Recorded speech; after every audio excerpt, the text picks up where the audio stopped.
Hey guys, Patrick, Corey, Baseballmapper boys. Today we're going to talk about another baseball movie we went ahead checked out 10 minutes ago. 10 minutes ago. We're going in fresh. We just watched a documentary. It's called No, a documentary. Documentary. That's D-O-C-K. Yeah. Dock Ellis. From 2014. Really interesting movie. It's a fucking roller coaster. Yeah, there's a lot going on from beginning to end, and it's fitting for a guy like Dock Ellis. I don't know how much people know about Dock Ellis. We were talking a little bit throughout the movie that Dock Ellis is one of these players. He's got nearly 150 wins, All-Star, World Series, no-hitter. Yeah. Why don't we know more about Dock Ellis? Yeah, well, partly we weren't born, we didn't see him. Right. We didn't see him pitch in the 70s. So, all right, that's part of it. But yeah, no, I literally know nothing about him until we watched that movie. Right. I knew I had heard about the no-hitter, and I think a lot of you might be in the same boat, that the thing we know most about Dock Ellis is that he supposedly pitched a no-hitter while on acid. Yeah, which is really cool. As it turns out, he lost track of his days and ended up not thinking he was pitching, and he was, and went on and did really well. And claims that he never pitched a game without some pills in him. Right. Wow. And so one of the interesting things about this documentary is you find out, and that's from a lot of the players who are being interviewed in this film, is that it was a very popular concept for ball players of the time period, especially they're playing day games. Yeah, it's all day games. All They're day out drinking games. all night. Yeah. I mean, you're still living the baseball lifestyle.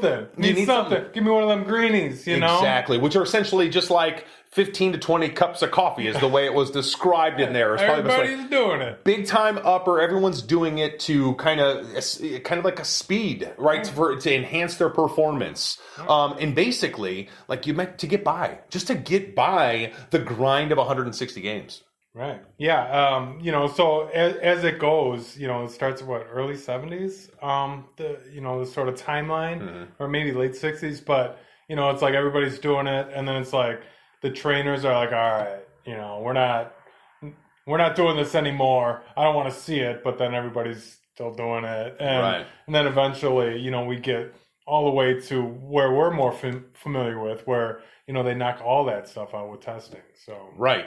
And I think it starts a lot. The drug use is something that comes up a lot in this documentary, whether it starts out as these pills to kind of give an edge, to kind of make them more alert, ready for the game, and then transitions into something like cocaine, something a little bit more dangerous, more addictive. Right. It's a Wolf of Wall Street story. You're out drinking all night, and you got the downers, you need the uppers to keep going again. To keep going. Right. Nice reference with the Wolf of Wall Street. Right. It's that's how they lived. Right. And as a pitcher, pitching once a week or, once every 4 or 5 days, you got a lot more opportunity, a lot more downtime to partake in the alcohol, the drugs, and the women. Right, absolutely. Yeah. And Dock Ellis definitely does that. You find out a lot about his upbringing from California, the Compton area.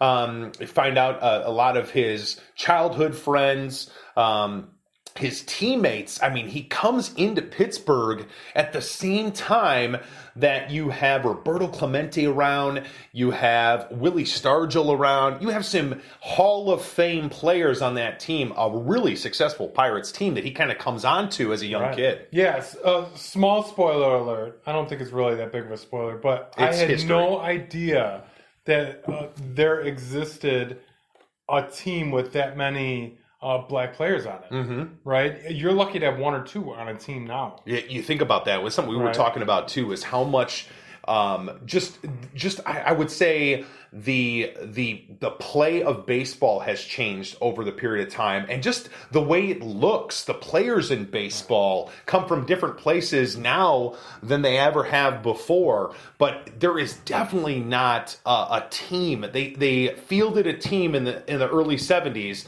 of 9 black ball players. You can't do that in Major League Baseball today. It's not even there it's not aren't even 9 possible. on a team. Exactly. Yeah. Exactly. I mean, Gosh, that's amazing. And great player. So it is interesting to see how Dock Ellis kind of fit in with them.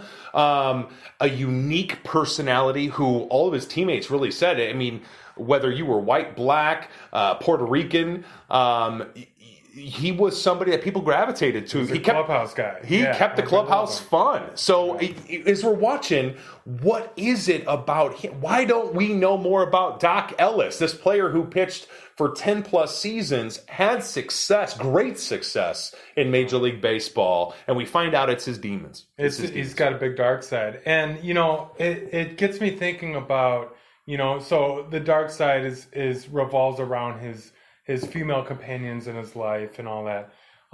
It gets me thinking about like the cancel culture today, where the Me Too movement. You go hit a woman and like your career's over now. For him, at that time, that didn't happen. He just found a new wife and kept going, and still allowed to have opportunities in baseball. You're right, that doesn't happen all the today. Opportunities, but I feel like he ended up hitting the cliff. A wife left him.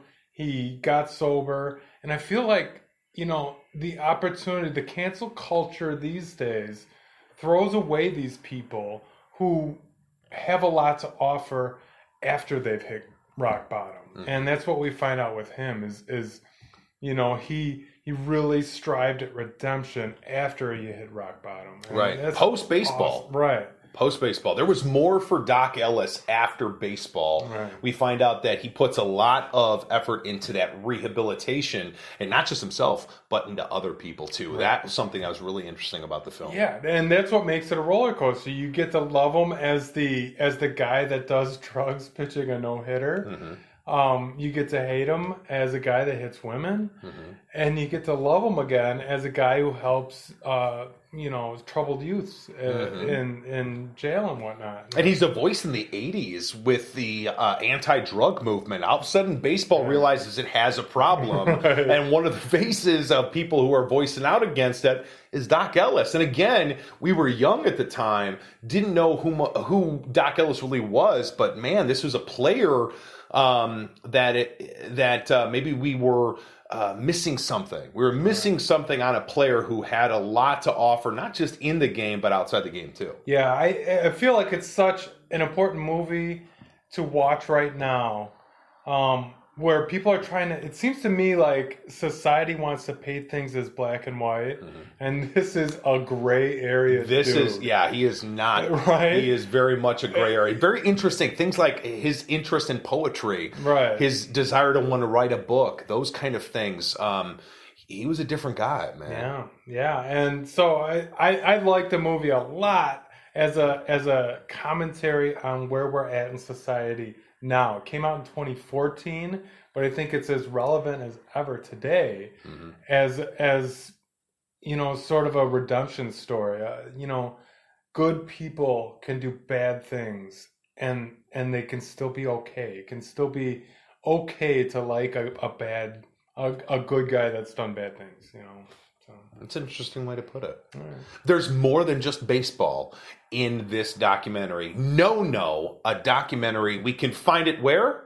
Hulu. Amazon Prime. You can rent it for like $4 or something. Yeah. We'll include the link for that as well. That way you can track that down. Take a look at a trailer. We'll try to include that as well in the comments. Overall, we both thought there's a lot to offer in this documentary. One, you learn about Dock Ellis as a player, learn about his life after baseball, just learn about a unique character who definitely lives in that gray area for sure. Check it out. No, a documentary. And make sure you're following us at Baseballmapper, Instagram, YouTube, Facebook, anywhere you see these videos.